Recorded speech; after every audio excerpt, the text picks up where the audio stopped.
Waktu roh keluar tu, malaikat duk sebut salaman salama, duk sebut sejahtera pada orang yang nak keluar ni, roh nak keluar ni. Allahu Akbar. Padahal Nabi, kita dengar Nabi nak keluar waktu malaikat maut cari nyawa dia, Nabi pun baca doa, Allahumma a'inni ala sakaratil maut wa ghamaratil maut, wa sakaratil maut. Ya Allah, bantu aku dalam keadaan sakit ni, dalam keadaan aku mabuk nak mati ni, tolong aku. Nabi buat macam mana Nabi? Rupa-rupanya Nabi dah tanggung semua umat dia ni untuk tanggung kesakitan. Allahu Akbar. Syukur kehadrat Allah, malam ni sampai juga. Saya lambat sikit, kereta rosak. Tapi tuan-tuan, tu pun ujian, nikmat. Ujian ni ulama kata tengok 3 sudut, tengok 3 benda dengan ujian yang Allah Ta'ala timpa kat kita. Musibah, bala. Jadi saya tengok 3 tu kena kat saya lah. Ujian nak mai tadi, kereta rosak. Betul, alhamdulillah lah. Telefon adik ipar, hantar kereta pinjam Ustaz. Jadi 3 ni ulama kata apa dia? Yang pertama dia, Allah Ta'ala nak angkat darjat kita, dengan Allah Ta'ala uji kita, kata ulama. Memang pun Nabi SAW sebut, setiap ujian ni tanda Allah Ta'ala sayang. Inna Allah yuhibba qawman ibtalahum, atau kama qala Nabi SAW.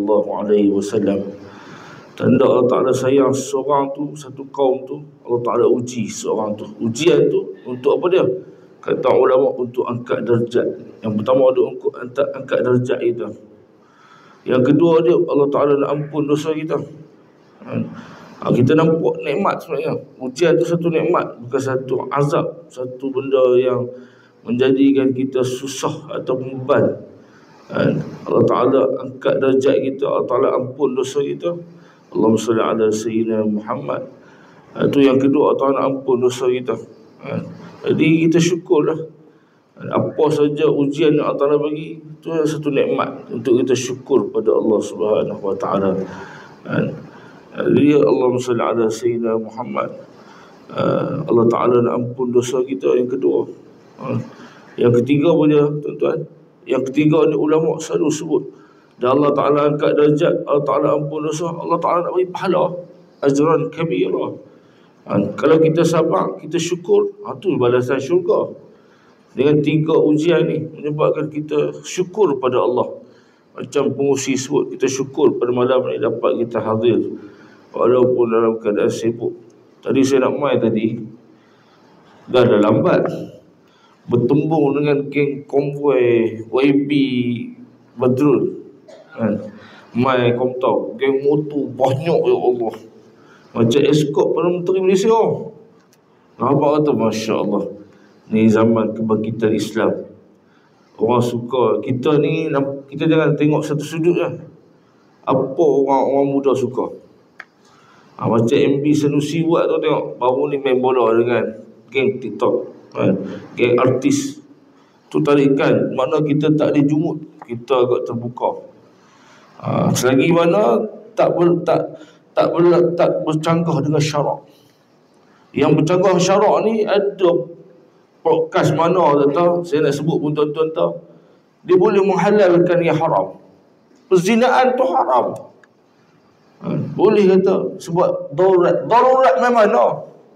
Bukan ahli fatwa, bukan ahli fatwa, bukan hakim. Kita kan biasa lalui darurat SOP, kena stay at home kat rumah, tak boleh sampai tak ada sembahyang Jumaat, sembahyang Zuhur di rumah masing-masing. Tu darurat. Fatwa mufti mesyuarat semua, hakim buat keputusan. Mudah sangat kita akhir zaman ni. Dia kata ujian akhir zaman ni. Jadi Allahu Akbar, ujian makin hebat. Tapi kita kena isi anak-anak muda ni, orang yang tak main kuliah ni, orang yang tengok live, orang yang tak tengok live, isi hiburan yang ikut garis panduan syarak. Menyebabkan di situ dakwah. Dakwah ni, skop dakwah ni besar. Tambah parti ni parti dakwah. Dan kerja dakwah ni kerja yang paling besar sunnah Nabi sallallahu alaihi wasallam. Paling besar sekali sunnah Nabi iaitu dakwah. Wa man ahsanu qawlan mimman da'a ila Allah. Tak ada seruan yang lebih baik untuk pada Allah. Tuan, ni antara seruan yang terbaik. Dakwah dah. Tu kata ulama sebelum baca kitab saya pun tak ada study ni. Dah kata rosak. Dia kalut dengan kereta utara ni. Kata satu hari sahabat Nabi SAW jumpa Nabi. Ya Rasulullah, ya Rasulullah, ya Rasulullah, siapa tanda siapa orang yang kita boleh tahu tanda Allah Ta'ala cinta kat dia? Orang yang tanda yang Allah Ta'ala cinta kat dia, kata Nabi SAW, ada 4 perkara, tuan-tuan. Yang pertama dia suka kebaikan. Kita ni main majlis ilmu suka kebaikan lah. Kita ajak orang main majlis ilmu, hidup walaupun kita tak main pun kita suka majlis ilmu ni, kita tak halang. Bahkan kita tumpang dengan macam mana kita bagi tahu kat orang, kita tak main pun. Ni tanda Allah Ta'ala sayang, kata Nabi SAW. Yang kedua dia suka kebaikan dan dia suka buat baik. Suka buat baik ni tanda Allah Ta'ala sayang, tuan-tuan. Kita dapat main malam ni tanda Allah Ta'ala sayang kita. Kita kena syukur banyak-banyak. Tu yang kita nak baca, Allahumma a'inni ala zikrika wa syukrika wa husni ibadatik tu. Untuk syukur pada Allah, untuk terus wa husni ibadatik, makin baik amalan kita. Lepas tu kita suka pula tengok orang buat baik, dan kita tak buat baik. Kita suka baik, kita suka kebaikan, kita buat baik, dan kita suka tengok orang buat baik. Suka orang buat baik ni, kita tak dengki, tuan-tuan. Sifat dengki tak ada dalam diri kita. Menyebabkan tu tanda Allah Ta'ala sayang kita. Yang ketiga. Yang keempat dia, kita rasa sedih apabila kita tak boleh nak buat baik. Kita rasa sedih. Kalau tak boleh baik kuliah malam ni, sedih dah. Kalau ulama besar mai Malaysia, ulama mai tempat kita ni, contohnya Ustaz Azhar Idrus, Tok Pekoh Malaysia kan. Kalau mai Perlis, kalau tak pergi, rasa sedih sangat-sangat. Tak ambil kesempatan ulama Malaysia. Tak ulama luar negara lagi yang mai. Syekh Ali Jumaah ke, ambil berkat, tuan-tuan. Ambil berkat dengan ulama ni, kita tumpang masuk syurga. Ni tanda Nabi SAW.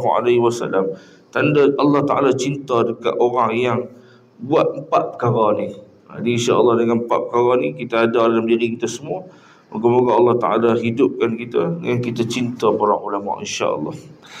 Jadi insya-Allah kita sambung kitab Ziarah Alam Barzakh Syekh Imam Jalaluddin As-Suyuti, muka surat 91. Ini cerita tentang Allahumma salli ala sayyidina Muhammad, tentang saat kematian. Qala musannif rahimahullahu ta'ala wa nafa'ana bi'ulumihi fid darain amin ya rabbal alamin. Rasulullah sallallahu alaihi wasallam melanjutkan ceritanya, sambung cerita itu. Pada saat itu nyawanya ditimbang di syurga, sekali oleh bajunya, sekali oleh isteri-isterinya, dan sekali oleh buah-buahan syurga. Seperti anak bayi yang ditimang oleh keluarganya. Pada saat yang sama, isteri-isterinya melihatnya dengan penuh kebanggaan. Lalu rohnya melompat dan malaikat maut berucap, "Wahai roh yang baik, keluarlah engkau menuju pohon bidara yang tiada berduri, menuju pohon pisang yang bersusun-susun buahnya, naungan yang terbentang luas, dan air yang tercurah." Memang Allah Ta'ala sebut dalam Al-Quran ni, rupanya kalau buah-buah dalam syurga ni antaranya buah pisang, kan? Al-Quran sebut dalam surah An-Nazi'at, untuk baca tahu. Ada cerita buah pisang. Dia waktu Nabi Adam nak meninggal, waktu tu Nabi Adam umur dia 960 tahun. Waktu dia nak meninggal, tuan-tuan, dia suruh anak-anak dia 40 orang pi cari buah pisang. Buah syurga dia kata. Buah syurga tu seakan-akan buah pisang antaranya. Antara buah syurga. Elok jumpa tu nak bawa balik, anak dia jumpa dengan orang yang tak tahu, tak kenal dekat dunia ni. Ada 4 orang. Rupa-rupanya 4 orang tu malaikat maut dan petugas-petugas dia nak mai cabut nyawa Nabi Adam alaihi salam. Ni cerita dah. Saya dengar daripada guru saya cerita. Allahu Akbar. Malaikat maut lebih lembut daripada kelembutan seorang ibu kepada anaknya, kerana dia mengetahui bahawa roh itu sangat mencintai dan memuliakan Tuhannya. Malaikat maut ni dia akan berlemah lembut dengan orang beriman. Seperti ibu dengan anak, berlemah lembut kan. Ibu dengan anak, anak dengan ibu belum tentu lagi, tapi ibu dengan anak memang lemah lembut. Masya Allah, tabarakallah. Itu Allah Ta'ala larang kita meninggi suara depan mak pun tak boleh. Berkenyut muka depan mak ayah pun tak boleh. Hukum dia dosa. Tuan Habak kata apa? Sebab mak ayah ni, wakhfid lahuma janahaz zulli minar rahmah wa qul rabbirhamhuma kama rabbayani saghira. Allah Ta'ala beritahu kena buat baik dengan mereka ni. Nahabak kata tu satu hadis Nabi SAW. Nabi kata birru aba'akum tabarru abna'akum. Kalau hang buat baik dengan mak ayah hang, nanti anak hang akan berbakti ke hang. Anak akan jadi baik macam mana hang buat baik dengan mak ayah. Ni antara contoh malaikat maut ni lebih lembut daripada ibu kepada anaknya. Dengan kelembutan itu, roh itu mendapat keredaan Allah Subhanahu wa taala, sehingga roh itu dicabut seperti dicabutnya bulu dari adunan. Maksudnya sabut dalam keadaan macam bulu, tuan-tuan, ambut dalam tepung lah. Tak terabuk, tak berselerak tepung tu. Lembut sungguh. Allah Ta'ala cabut orang yang soleh. Roh itu akan keluar sementara malaikat di sekelilingnya mengucap salam sejahtera untukmu. Waktu roh keluar tu, malaikat tu sebut salaman salama. Dia sebut sejahtera pada orang yang nak keluar ni, roh nak keluar ni. Allahu Akbar. Padahal Nabi, kita dengar Nabi nak keluar waktu malaikat maut cari nyawa dia, Nabi pun baca doa, Allahumma a'inni ala sakaratil maut wa ghamaratil maut wa sakaratil maut. Ya Allah, bantu aku dalam keadaan sakit ni, dalam keadaan aku mabuk nak mati ni, tolong aku. Nabi buat macam mana? Nabi, rupanya Nabi dah tanggung semua umat dia ni untuk tanggung kesakitan. Allahu Akbar. Tu tanda orang beriman ni, tuan-tuan. Saya dengar baru ni guru saya cakap, tanda orang beriman mati, tuan-tuan. Tanda dia beriman, dia mati dalam keadaan mati dia elok. Tuan-tuan, kita boleh kata kita beriman, tuan-tuan? Belum tentu lagi, tuan-tuan. Apa dalil dia? Tuan-tuan ambil pisau, belah dada tuan-tuan, bawa keluar hati, tuan-tuan. Tanya hati, tuan-tuan, kalau boleh tanya lah, tanya hati, tuan-tuan, dengan zahir, tuan-tuan, sama tak? Macam Sayyidina Umar, dia tak malu kalau orang bawa keluar apa yang ada dalam perut dia tu, hati dia tu, letak sebelah dia, tanya, betul tak hang buat macam ni? Sama tak dengan zahir hang buat? Maknanya kalau dia semayang khusyuk, dia semayang. Kita semayang tak khusyuk. Kau tuan-tuan khusyuk? Hati, tuan-tuan tu. Nahabak kata, tu tok guru saya, dia kata, aku cabak diri aku.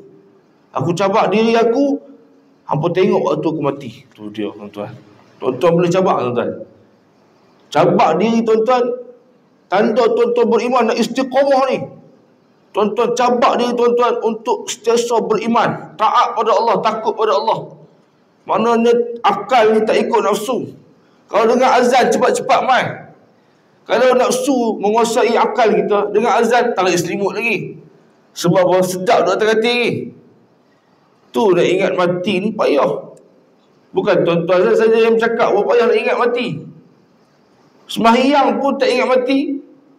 Kalau dalam sembahyang tak ingat mati, luar sembahyang jauh sekali ingat mati. Tu yang takut ni akhir zaman ni. Menyebabkan kita ni tak yakin kita ni boleh mati. Tunggu saya sebut, hampa tengok hari kematian aku. Dia cabak diri dia. Punyalah nak tunjuk tanda orang mati husnul khatimah. Tengok hari kematian dia. Kalau orang mai sembahyang ramai, orang mai sembahyang ramai, tu tanda orang husnul khatimah. Tu kita ni kena buat siap tuan-tuan. Dekat keluarga kita. Kalau aku mati, panggil orang kawan-kawan aku, panggil budak sekolah agama, budak tahfiz, panggil, suruh mai sembahyang jenazah aku ni. Sebab Nabi SAW kata, kalau ada 40 hingga 100 orang mai sembahyang lebih pada tu, Allah Ta'ala ampun dosa almarhum. Allahu Akbar. Kita ni nak ampun je. Tuan-tuan, ni Allahu Akbar. Maka masuklah ke syurga yang sedemikian itu kerana apa yang telah engkau kerjakan. Apa-apanya kat dunia ni istiqamah kita beramal. Istiqamah. Dengan kita istiqamah ni, kita beramal ni, tu Allah Ta'ala kata, wa qul i'malu fasayarallahu amalakum wa rasuluhu wal mu'minun. Amalan kita ni ditengok oleh Allah, ditengok oleh para rasul, ditengok oleh orang-orang beriman. Wa saturadduna ila alimil ghaibi wasyahadah. Dan amalan kita ni akan dibentang. Alimul ghaibi wasyahadah. Akan dibentang di hari nanti, hari-hari alimul ghaibi wasyahadah, hari yang kita tak tahu. Fayunabbi'ukum bima kuntum ta'malun. Allah Ta'ala sebut dalam Quran. Nah, habaq kata tuan-tuan, terus beramal. Beramal macam mana? Beramal, Allahumma salli ala sayyidina Muhammad, seolah-olah kita ni nak mati esok. Beramal seolah-olah kita nak mati esok hari. Dan kita beramal ni seolah-olah kita nak mati esok hari, mesti amal yang terbaik. Allahu Akbar. Orang beriman ni sentiasa muhasabah. Amal aku ni Allah Ta'ala terima, tuan-tuan. Kalau Allah Ta'ala terima, masuk syurga. Tapi kalau Allah tak terima, belum tentu kita selamat, tuan-tuan. Tinggal dia kita minta ampun, harap rahmat Allah. Kita masuk syurga dengan rahmat Allah, keampunan Allah. Bukan dengan amalan kita. Amal ni nak tarik rahmat Allah, nak tumpang syafaat Nabi SAW. Itulah makna firman Allah Subhanahu wa Ta'ala, iaitu orang-orang yang diwafatkan dalam keadaan baik oleh para malaikat, seraya berkata kepada mereka, salamun alaikum, masuklah engkau ke dalam syurga disebabkan apa yang telah engkau kerjakan. Allah Ta'ala sebut dalam surah An-Nahl kan, ayat 32 dalam kitab ni sebut, Allahumma salli ala sayyidina Muhammad. Allah Ta'ala cerita orang yang beramal, orang yang ikut Islam ni. Tuan-tuan, akhir zaman ni, kita ni masuk Islam seperti simpulan. Kita serah pada Allah. Apabila simpulan ni, akhir zaman ni, simpulan yang pertama terangkat, tuan-tuan tahu apa dia? Hukum hakam. Hukum hakam. Siapa yang buat kerja hukum hakam ni? Pemimpin. Tu akhir zaman ni semua kena riba. Seperti debu-debu. Walaupun kita dah lari pada riba, kena juga. Sebab apa? Hutang dengan syarat, mesti ada riba. Mesti ada unsur riba. Allahu Akbar. Lepas tu, akhir sekali, rungkaian terakhir, ikatan terakhir, iaitu sembahyang. Kalau tak sembahyang, bukan orang beriman dah. Tu nampak kata akhir zaman ni. Tu yang kita istiqamah ni. Dengan amalan kita ni istiqamah. Sampai kita mati dalam keadaan kita istiqamah. Masya Allah. Maka Allah Ta'ala akan bagi syurga. Rasulullah SAW melanjutkan ceritanya dengan membaca firman Allah Subhanahu Wa Ta'ala. Sementara jika dia orang yang meninggal, termasuk yang didekatkan kepada Allah, nescaya dia memperolehi ketenteraman, rezeki dan syurga kenikmatan. Dalam surah Waqi'ah Allah Ta'ala sebut dalam kitab ni. Saya pun tak dan saya tak hafal nombor ayat, saya hafal Quran kan. Jadi nak habaq kata dalam Quran Allah Ta'ala sebut, Nabi SAW kuatkan, sementara jika dia orang yang meninggal termasuk orang yang dekat kepada Allah. Kan Allah Ta'ala sebut kan, apa, Allahumma salli ala surah Waqi'ah, ayat yang berulang-ulang. Sullatun minal awwalin wa sullatun minal akhirin ala surin mawdunah. ayat Allah Akbar, ayat cerita tentang syurga, cerita tentang ahli neraka dalam surah Waqiah. Ayat surah Waqiah ni tuan-tuan, antara ayat cerita bab kiamat, cerita tentang syurga. Ni surah Waqiah. Tuan-tuan cuba tadabbur, cerita tentang nikmat syurga ni, yang mana Allah Ta'ala bagi orang yang mati, yang dekat dengan Allah, dia akan mempunyai ketenteraman, rezeki, syurga, kenikmatan. Allah Ta'ala sebut dalam Quran. Mengenai hal ini beliau mengatakan, raw bererti keterangan dari kesusahan, kematian. Raihan diperolehi ketika nyawanya keluar dari jasadnya, sedangkan syurga, kenikmatan sudah berada di hadapan. Maknanya Allahumma salli ala, orang nak mati ni, orang yang beriman ni, dia dah bau dah syurga, dalam keadaan mudah. Umpama dia waktu saya duduk hospital tu, waktu sakit tuan, nak operate ni, bius je, sedut bius, sekali dua hilang tu macam tu. Nak abang kata mudahnya kita mati kita, orang beriman ni, mudah keluar roh tu, mudah. Umpama ada syurga depan dah, tu dalam keadaan syurga depan tu, muka dia dah seri dah, suka sangat. Tuan-tuan tengok orang meninggal yang soleh, muka berseri-seri kan, macam Tok Guru Haji Rifai, saya tengok muka berseri-seri, Masya Allah, Tabarakallah. Tok Guru saya sendiri, saya tengok berseri-seri. Kita ni tak tahulah, tak berseri pun Arab mati dalam keadaan mati soleh kan. Tapi kalau Allah Ta'ala rezeki kan, sebab kita boleh tengok syurga, ada lagi kan nikmat yang paling syok, tak ada dah kan. Ainun ma la ainun ra'at wala uzunun sami'at wala qatara ala qalbi bashar. Mata yang tak dapat dilihat, syurga ni mata yang tak dapat dilihat, mati pun dapat syurga. Allahu Akbar. Ini nikmat Allah SWT. Beliau kemudian mengatakan, jika malaikat maut mencabut rohnya, roh itu berkata kepada jasadnya, semoga Allah Subhanahu wa ta'ala memberikan pahala kebaikan kepadamu kerana keberadaanku. Dengan keberadaanku, engkau segera berbuat taat kepada Allah dan enggan melakukan kemaksiatan. Hari ini selamat untukmu, engkau benar-benar telah selamat. Roh sebut dekat malaikat, alhamdulillah aku mati dalam keadaan iman. Orang mati dalam keadaan iman, aku selamat lah. Hidup ni tak selamat tuan-tuan. Bila yang kata selamat ni? Mati itu tahulah selamat tak selamat.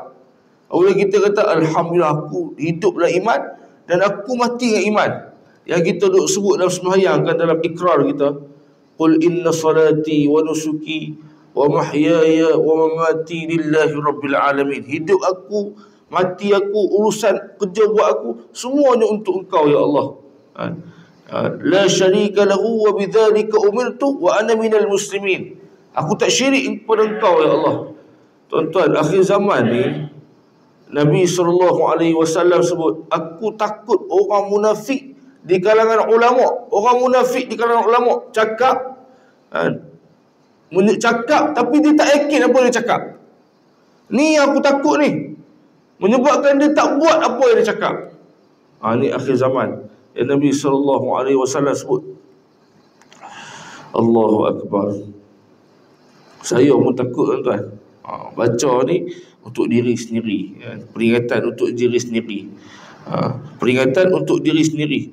Jika malaikat, beliau kemudian mengatakan, jika Allahumma salli ala sayyidina Muhammad, jasad itu mengatakan hal yang sama kepada roh tersebut, tanah tempat dia berbuat ketaatan kepada Allah untuk menangisinya. Demikian juga langit tempat amal kebaikannya dibawa naik ke atas, dan rezeki yang diturunkan pun ikut menangis selama 40 malam. Jasad itu mengatakan hal yang sama kepada roh tersebut. Bila roh keluar daripada jasad ni, jasad pun kata kat roh tu, jasad ni berkata-kata kat roh, tanah tempat dia berbuat ketaatan kepada Allah untuk menangis. Tuan-tuan, tanah ni, minha khalaqnakum wa fiha nu'idukum wa minha nukhrijukum taratan ukhra. Daripada tanah kita datang, kepada tanah kita dikembalikan, dan daripada tanah juga kita dibangun oleh Allah Subhanahu Wa Taala. Tu kata guru saya malam ni habis kuliah ni nak pergi KL tu kan, bawa kereta. Tapi kereta rosak, pergi pagi esok pula lah kalau dan perbaik kereta tu malam ni. Komen dah pergi ambil dah. Jadi saya ingat satu petua, guru saya petua saya. Kita ni kalau kita bawa kereta, kita mengantuk kan, kita letih. Tuan-tuan nak hilangkan mengantuk tuan-tuan turun buang slipper, jijak tanah. InsyaAllah hilang mengantuk. Tanah ni tempat Allah Ta'ala jadikan kita kan. Kita beramal. Antara petua lah, ni petua. Saya beritahu petua lah, bukan hadis. Saya tuan-tuan pergi cari hadis pula. Sebab polis ni kira hadis lah kan. Ni petua. Kalau bawa kereta mengantuk, berhenti tepi jalan, turun buang slipper, jalan, jijak tapak tanah.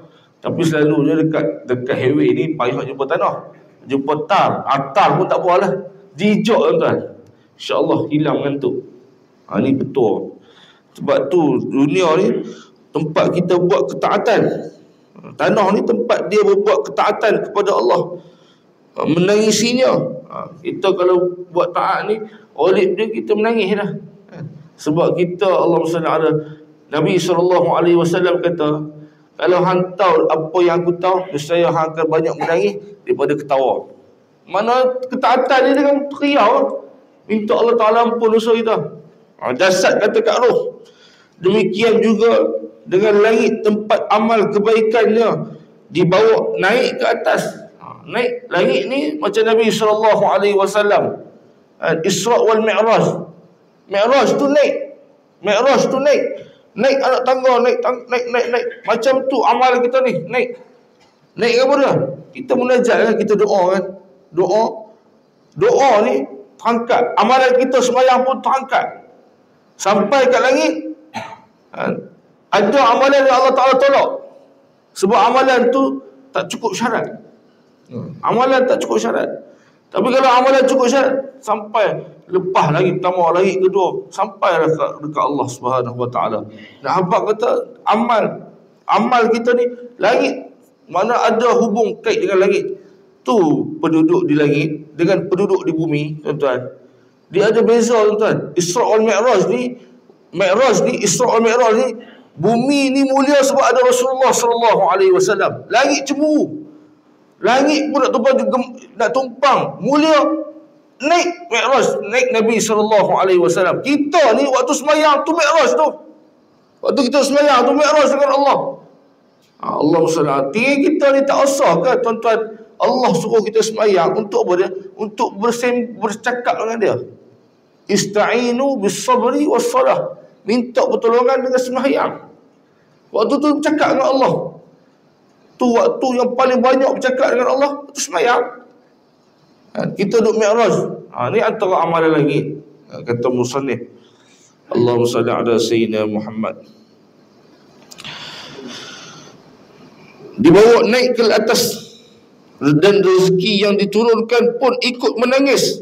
Rezeki ni Allah Ta'ala, rezeki kan Allah Ta'ala tulis dekat kita ni 4 perkara kan. Antaranya rezeki. Rezeki tu apabila sampai mati kita, jasad sebut kat roh, kata rezeki pun tumpang menangis sebab habis dah rezeki hang. Apabila habis rezeki hang, mati kita ni sekiranya ada makan tak? Ada makan. Tu rezeki tu. Tapi tahu tak rezeki tu masuk dalam mulut kita? Tak tahu lagi. Masya Allah, tabarakallah. Tapi agak masuk lagi, yang tak masuk. Masya Allah, tabarakallah. Jasad sebut kat roh ni, Allahu Akbar. Rezeki diturun pun ikut menangis selama 40 malam. Rezeki yang turun ni, Allahumma salli, nangis 40 malam sampai tempoh habis rezeki dia. Ketika nyawa orang itu dicabut, para malaikat yang berjumlah 500 itu berdiri di sisi jasadnya. Para malaikat berdiri di sisi jasad ni 500. Ni Nabi SAW sebut. Tuan-tuan, saya pun tak tahu. Tinggal tuan-tuan mati baru tahu. Ni Nabi SAW cerita. Nabi kata apa dia? Ketika nyawa orang itu dicabut, para malaikat yang berjumlah 500 itu berdiri di sisi jasadnya. 500 berdiri di sisi jasadnya. Tidaklah manusia mengiringkan jasad itu, melainkan para malaikat telah memusingkannya sebelum mereka. Apa sebelum manusia tu mengiring, malaikat dah iring dia. Dah mengiring dia. Orang yang soleh. Mengkafaninya sebelum mereka melakukan hal itu, dan memberikan minyak kepadanya sebelum mereka meletakkannya. Maknanya malaikat dah urus dah kita ni. Urus macam mana? Urus roh kita dah. Jasad tetap terbaring, tapi malaikat ni dah urus dah. Dah memandikan kita, mengiringkan kita, mewangikan kita dengan bagi minyak atar. Kan Nabi Adam meninggal, empat malaikat ni lah. Dicerita guru saya, 4 malaikat ni tunjuk macam mana nak mengemumikan jenazah. Hazihi sunnati. Ni cara sunnah Nabi SAW. Selepas Nabi Adam meninggal, Nabi Adam buat siap siapa yang pengganti dia. Nabi apa? Bukan Nabi Nuh. Nabi yang 50 suhuf, yang pegang 50 suhuf. Nabi Allah apa? Ingat Nabi apa? Dia bukan nak sebut tu Nabi Syib. Dia macam Syib. Nabi Syib ni yang pegang 50 suhuf. Dan kan ada 104 suhuf. 104 suhuf ni yang paling banyak Nabi Syib lah pegang 50 suhuf. Nabi Syib ni lah pengganti dia. Macam mana jalan sunnah cara nak mengemumikan jenazah. Macam mana Habil mati selepas tu. Nabi Adam malaikat tunjuk cara dia. Ni antaranya roh dan jasad berbicara. Allahu Akbar.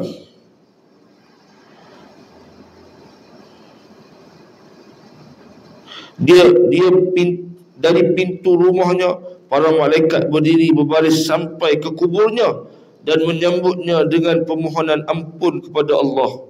Allahu Akbar. Malaikat minta ampun orang yang soleh ni. Tu tuan-tuan puasa tak makna selawat? Macam makna semayang. Selawat ni makna daripada Allah. Kita selawat maknanya Allah selawatkan kita turun rahmat. Puji kita depan makhluk di langit, para malaikat. Malaikat pula selawat dekat Nabi. Malaikat selawat. Antara malaikat selawat dengan apa dia?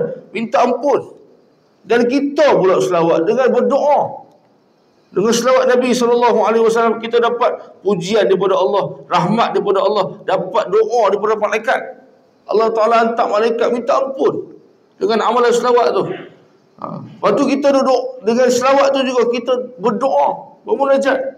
Ini nak habaq kata Allahumma salli ala sayyidina Muhammad. Malaikat ni untuk minta ampun untuk roh jasad ni. Allahumma salli ala sayyidina Muhammad. Pada saat itu iblis berteriak kasar. Teriakan itu dapat memecah tulang jasadnya. Seraya berkata kepada bala tenteranya, bagaimana hamba ini boleh selamat daripada kamu semua? Bala tenteranya berjawab, dia itu maksum, yakni terpelihara. Dia maksum, selamat, terpelihara. Disebut kalau maksum ni untuk Nabi, dia ni mahfuz, orang yang dipelihara oleh Allah, dijaga oleh Allah. Malaikat. Iblis ni tuan-tuan, ada cerita zaman Nabi Daud AS. Nabi Daud kan tukang besi, dan dia ni tukang jahit baju. Jahit baju ni satu hari seorang pemuda mai jumpa Nabi Daud AS. Tanya Nabi Daud, "Hai Nabi Daud, boleh tak aku tanya satu soalan?" Nabi Daud kata boleh. Soalan dia pelik sikit tuan-tuan. Dia tanya apa dia? Nabi Daud ke Nabi Idris? Antara dua tu tuan-tuan boleh tengok dalam kitab. Nak cerita tentang ni, iblis ni, macam mana iblis sebut ni. Apabila pemuda tu mai tanya soalan yang pelik tuan-tuan. Soalan apa tuan-tuan? Dia kata, kita ni duduk kat bumi yang besar ni kan. Boleh tak bumi ni Allah Ta'ala masukkan dalam lubang jarum hang? Tu, tanya Nabi Idris ke Nabi Daud, macam tu lebih kurang. Saya tak ingat Nabi yang betul, tepat. Nabi Idris. Tanya Nabi Idris. Awak tanya soalan tu tuan-tuan. Dia kata apa? Dia tak dengar. Nabi Idris buat-buat tak dengar. Dia mai dekat Nabi Idris, ulang balik tanya soalan. Tanya sekali. Nabi Idris ambil jarum cucuk mata dia. Keriau dia. Keriau macam ni. Apabila kita ni terpelihara oleh Allah. Soalan sonsang. Untuk bukan nak menambah iman kita, tapi nak menambahkan keraguan kita dengan Allah Subhanahu Wa Taala. Boleh tuan-tuan malam ni? Cukup kata-kata tu? Boleh tak? Nak bagi tuan-tuan yakin ni, hak yang Nabi SAW sebut ni. Kita ni kalau kita selamat, tu tanda Allah Ta'ala sayang kita. Macam mana nak selamat tuan-tuan? Tuan-tuan jangan tinggal surah Al-Mulk setiap malam. Tu pesan saya, wasiat saya untuk diri saya. Tuan-tuan, moga-moga dengan kita ni baca surah Al-Mulk, Allah Ta'ala mahfuz, Allah Ta'ala jaga kita semua. Kita mati insya-Allah selamat daripada tertipu oleh syaitan. Syaitan ni memang dia nak tipu kita. InsyaAllah ketika malaikat maut membawa roh itu ke langit, malaikat Jibril alaihi salam menyambutnya bersama 70 malaikat. Allahu akbar. 70 malaikat. Sambut pula roh itu ni. Yang menyertainya semuanya membawa berita gembira daripada Tuhannya. Sampai malaikat maut di arasy, roh itu tunduk dan sujud kepada Allah. Lalu Allah Ta'ala berkata kepada malaikat maut, bawalah roh hambaku ini, letakkanlah dia pada pohon bidara yang tiada berduri, pada pohon pisang yang tersusun buahnya, pada naungan yang terbentang luas, dan pada air yang bercurah. Malaikat maut, Allah Ta'ala perintah, bawa roh ni. Ketika jasad orang itu diletakkan di dalam kuburnya, solat datang dan mengambil tempat di sebelah kanannya, puasa di sebelah kirinya, Al-Quran zikir datang dan mengambil posisi di sisi kepalanya, perjalanan yang menuju solat datang dan mengambil tempat di kedua kakinya, manakala kesabaran datang berada di tepi kuburnya. Ni cerita ketika jasad orang itu diletak dalam kubur. Ni amalan ni mai pula. Ni cerita Nabi SAW. Kita sambung cerita ni nanti pula insya-Allah. Cerita tentang amalan kita ni. Yang mana Allah Subhanahu Wa Taala, Nabi SAW sahabat amalan apa yang bersahabat dengan kita ni, akan jaga kita ni. Sambung pada bulan depan insya-Allah. InsyaAllah boleh lah. Wa sallallahu wasallam ala khairil khalqi Muhammad wa ala alihi wa sahbihi wa baraka wa sallam walhamdulillahi rabbil alamin.